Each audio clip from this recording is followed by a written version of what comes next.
Good Sunday and Merry Christmas, everyone. Let's see. This is a little baby Jesus gift that I got the family. See the lines on the display? And I think there's one up here too. 1, 2. So, but it's a Lenovo all-in-one with a Core i5 from Intel, and it was $75. So not a bad deal. I'm sure somebody had to rub the Goodwill sticker off of it, but it came with a case too, and the case is actually worth more than even $75. So that'll be a good sale. But I thought this would be good for the kitchen or even to help us play.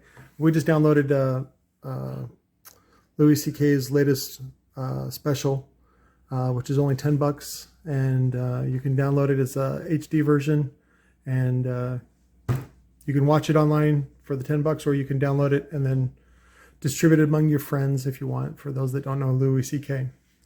But I'll put a link in the description. So I haven't found any magazines lately, but I did find an old 1996 catalog, which to me was sort of the peak of awesome that was Rockford. I mean, look at the font that they chose is totally Rockford. Rockford-y. I mean, I'm sure it's not their font, but you know, people look like they know what they're doing. So, superior engineering, DSM, computerized quality control, and American craftsmanship, right? Because they use needle nose pliers. That's what that tells you. And then RTTI with a jean shirt. So, and then there's the DSM robot, and then Amino Wolf. Rawr. Look at that. So the Power Series, same heat sink, but they coated it different. And they even had, it was called Solar Tex. It was just a powder coat. But I guess, you know, it had better properties or whatever than normal powder coat. Let's see, 250M and the 50M. Mono means more power. Not really, but again, it's a lot of marketing and a lot of foo-foo, but I mean, it was Rockford. That was the shit. So, and then a little bit about the power speakers with the big butthole, and then the power mid-ranges, power tweeters, power crossovers. Oh my God, I had like a pallet of those. Some guy in Tempe had them. Good little crossovers, 18 dB at 5K for them. Then some guy punching through a chain link fence, right? That's how badass Rockford Fosgate is. They can punch through a chain link fence. And then, of course, the rest of us, you know, regular people, would drool over the Punch series, which I thought the Punch series was actually sexier. Not that the Power series was any more power. I think it was just a little more underrated, you know, versus what they rated it versus what it really did. And I think a lot of the Power series, I don't want to say it was 1 ohm stable, but a lot of people ran it at 1 ohm. So, but shit, the other day somebody came in with a 1999 Punch 160.2, which I'll post for sale, and they were running it at 2 ohm bridged, and I was like, holy shit! And it was pumping out the jams. I was like, god damn. So I was like, you're not really supposed to do that. And I was like, but if you want to do a trade, and then I traded them for like a Planet Audio amp, which was more power and 2 ohm stable, so a little mono amp. So I always like this series better, the X squared. It was the X squared versus the X4 and all that stuff. I don't know. Of course, you know, I don't know what this guy's doing. A bunch of armpit hair. Holding up a big Punch 18. Bass for fanatics. But like the 4020 was kind of cool. I mean, it was very low powered. But Punch splits was really just, this is a 4x6 setup where they would just have a separate tweeter. That's all. So look at that big old tweeter. Punch speakers, Punch woofers, the splits, fanatics.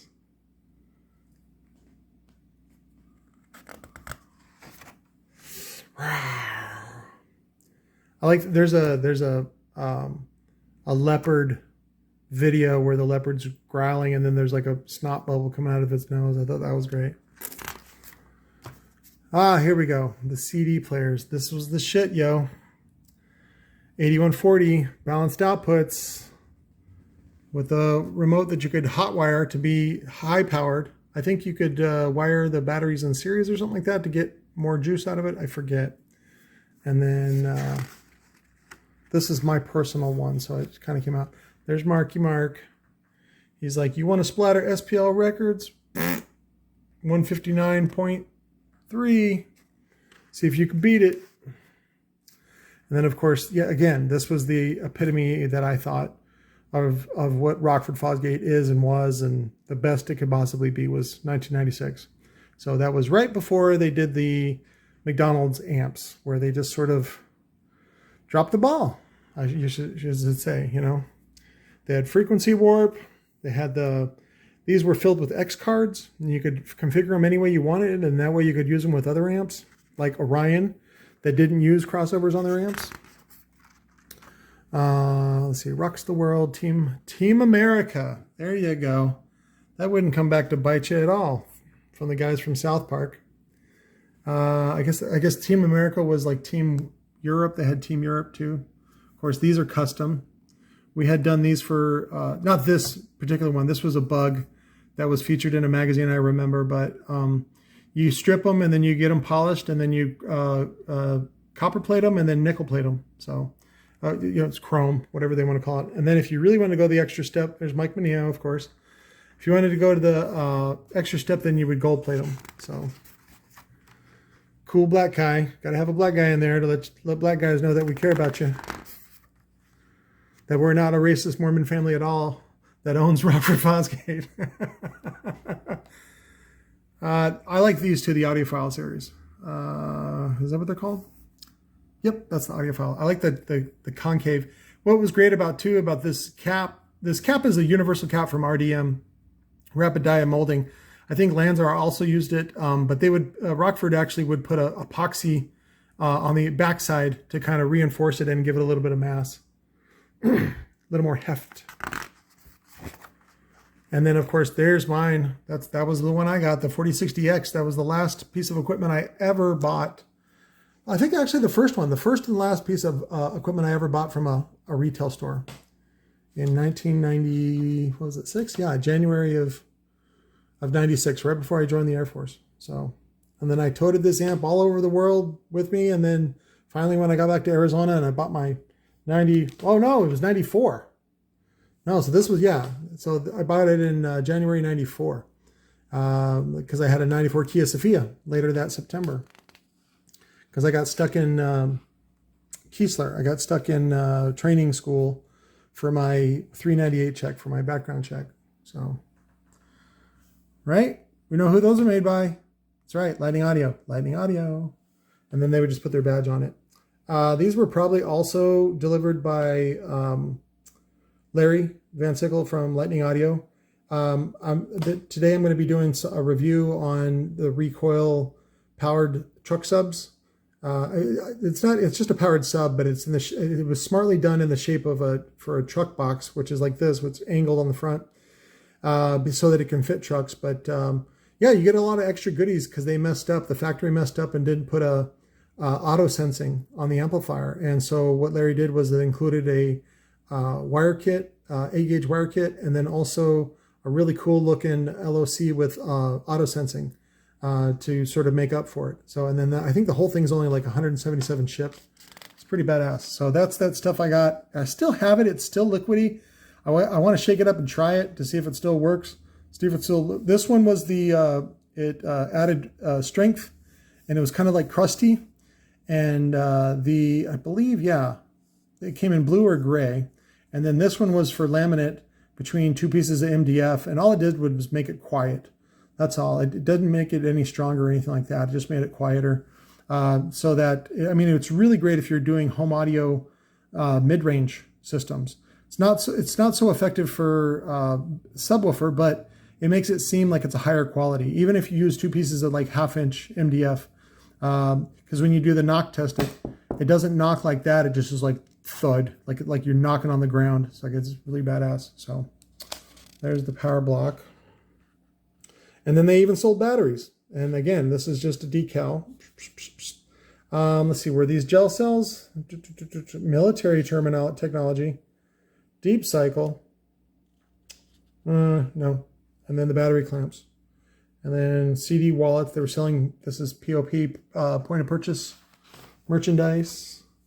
And then of course they had all the accessories, and they were buying from the same factories, which was one of the reasons why Rockford bought Lightning, because they could buy from the same factory and save even more, get a better deal. Because, you know, yes, it's two brands, or yes, it's two different you know, lines or series, but if you're still buying that much equipment from a company, they're going to give you a better deal. So, plus you can share containers and stuff like that, and stuff like that. Let's see. They did the arrow ports. That is the. I put it. There we go. Okay.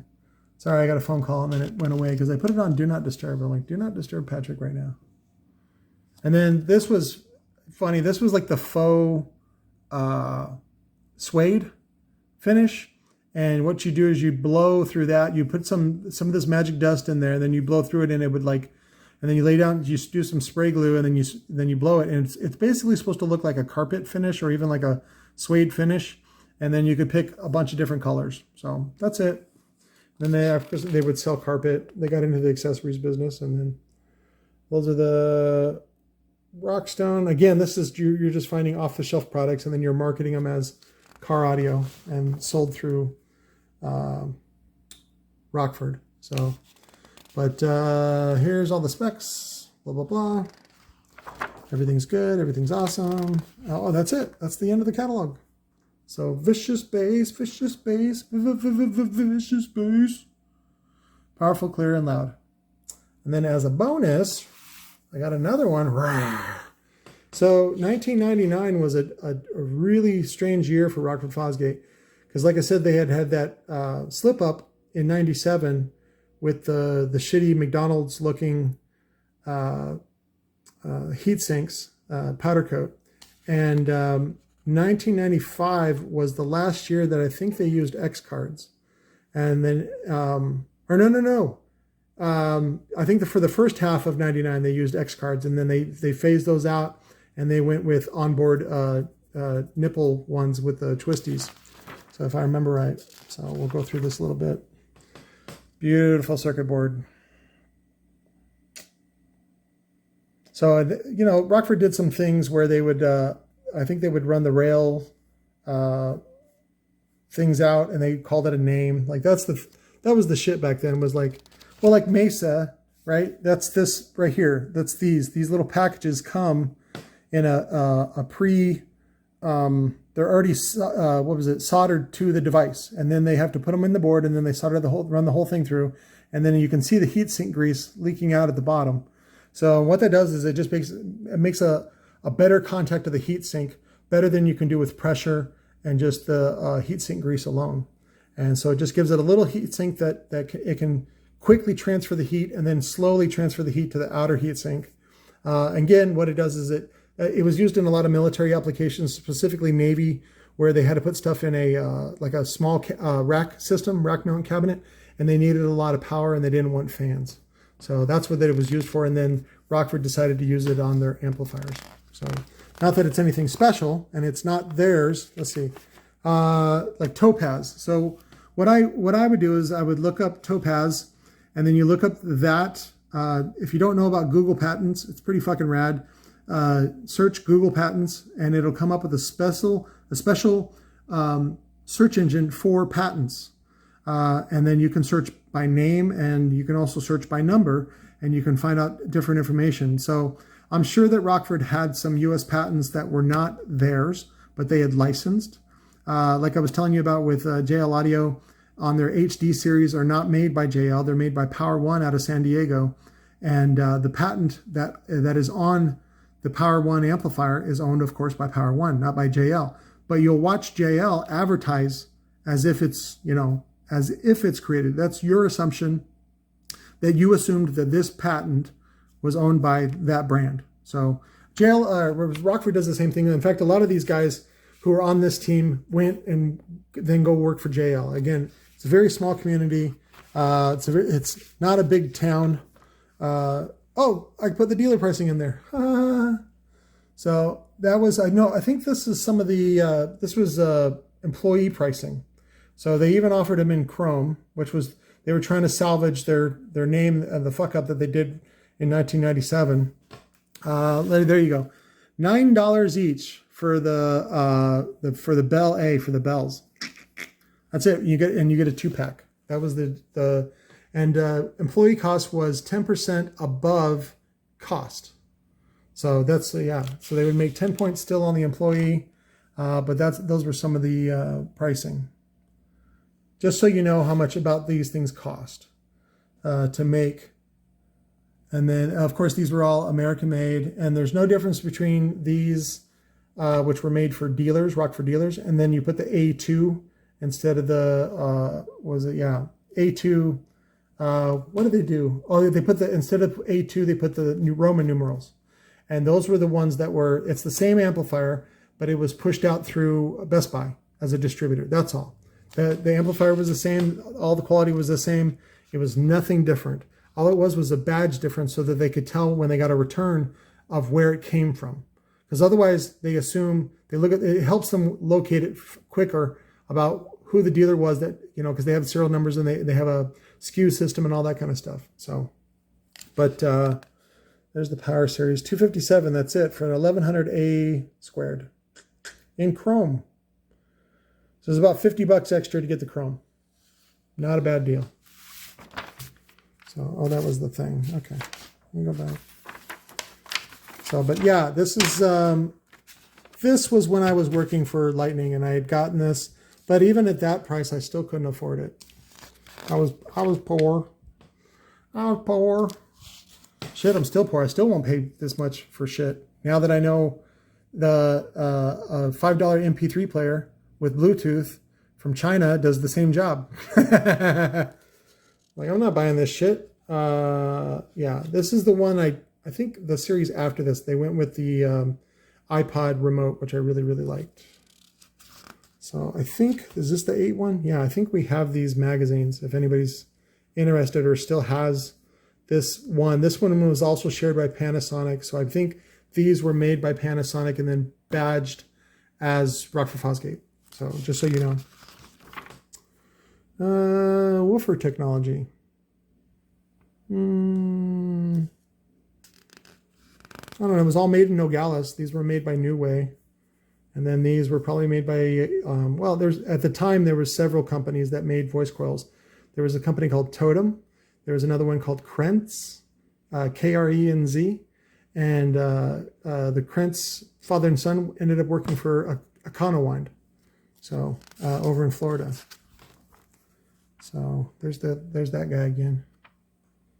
Punch power, baby. And then here is the punch pricing. That was for the 821 Punch XLC.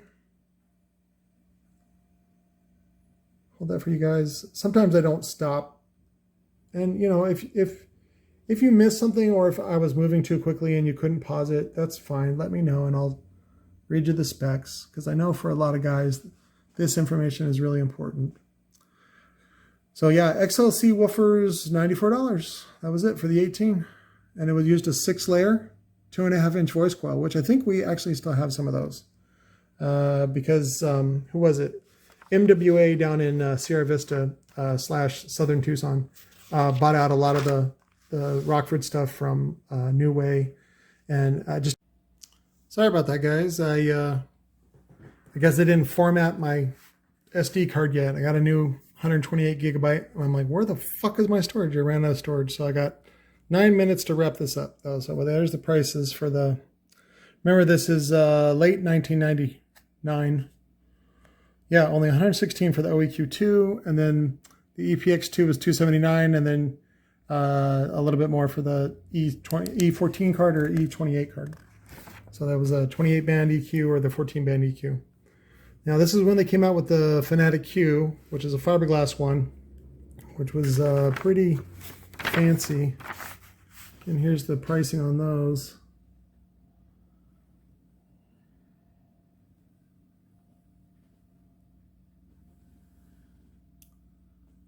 Pricing really has not changed, even with, now this is for some fancy shit, right? Even with Chinese and inflation, these prices are still relatively low considering, you know, when you add all the factors in. And then all they did was contract with the same company that MTX contracted with. They just did them carpeted. I don't think I priced any of these. I wasn't really interested. This is sort of the consumer stuff. It's not really, you know, wouldn't say I was a pro, but I was definitely experienced by this time. I like this. This is just a piece of plastic, but it keeps them looking, and it looks great is what it really does. It looks great. So a twisted pair, of course, is used by COM. Really great twisted pair is real copper Cat 5. That it's got 4 pair that you can use for, you know, left, right, front, back, you know, that sort of stuff. And then if you want to use another one for subwoofer, you can. So, but it's not special. Again, they just took something that already exists and then they branded it. So, and then I still have some of these. I think 0.5 meter, 1 meter, and 3 meter. So I did have a bunch of these, but I sold them. I forget who I sold them to, and we had those too, and we sold those. So those were all 3 meter and stuff like that. It's funny, the connectors are actually worth more than the whole fucking cable. And the ones that we got were returns from Best Buy. So they still had the Best Buy. See, this is yellow because it was shared by Lightning Audio. So, and Lightning Audio marketed this brand, even though it was all copper at the time under the Bolt series. But Larry was helping them bring in wire kits and stuff like that. Again, all this stuff you could see pretty much if you look at the same time frame of Lightning Audio. Even Rockford was doing those stupid transformers. And they would just take a polished fancy one that typically these are used for tube amps, this polished version. And then the tube amp does the same thing. When they have these transformers on it, they would just step it up.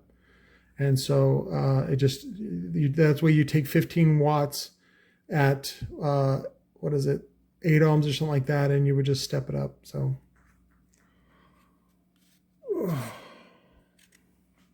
very expensive stuff. Well, highly priced stuff. I wouldn't say it's expensive. So these were all by Lightning Audio. I like these too. The cap top distribution. Those were always cool. And then a high-low converter. Turn pack software. This was Wayne. Wayne was getting royalties from that. And then the noise blocker. And then the PNR ports. You want to be a hot chick? Wear Rockford Fosgate. And then, hey, it was funny. On one of the deals that we got from High Desert Audio, we got, let's see if I can find it. It was like a girl's size and they were pink. And we had like 12 cases of them. And some guy in Europe bought them all. I was like, okay. So they made cool hats and stuff like that. Again, there's actually really good money in that too. And then, where's my glasses? I think those are the glasses. Yep. Black sunglasses. That's the only thing I ever bought right there. That's all I could really afford. I always thought these were cool, but these were overpriced as well. So, and that, I think I wanted to get that too. That was, I thought, cool at the time. Some of the banners, a lot of the stuff you get for free if you just hang around with the Rockford guys, because again, it's free advertising for them. So, but I'm going to glue this video onto the other video so that way it's all seamless, and I will fix my memory problem. And that is a Rockford Sunday for you guys. I love you. Talk to you later.